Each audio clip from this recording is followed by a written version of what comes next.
৩৫ বছর বয়সী নারী উম্মে শাহেদিনা টুনি নিজের কিডনি দিয়ে স্বামীর জীবন বাঁচিয়েছিলেন, কিন্তু সুস্থ হয়ে সেই স্বামী পরকীয়া ও অনলাইন জুয়ায় জড়িয়ে পড়েন। তিনি স্ত্রীকে মারধর করে বাড়ি থেকে বের করে দিয়ে প্রেমিকার সাথে থাকছেন। এই ঘটনাটি সাভারের কলমা এলাকায় ঘটেছে। স্ত্রী টুনি স্বামীর বিরুদ্ধে মামলা করেছেন।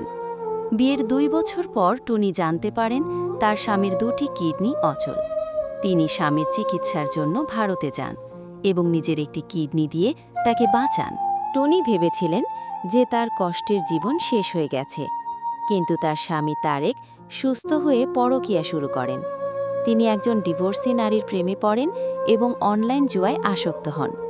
তিনি তার স্ত্রীকে মারধর করে বাড়ি থেকে বের করে দেন এবং তার প্রেমিকা, যেই স্ত্রী নিজের কিডনি দিয়ে স্বামীর জীবন বাঁচিয়েছিলেন, সেই স্বামী তাকে মারধর করতে শুরু করেন।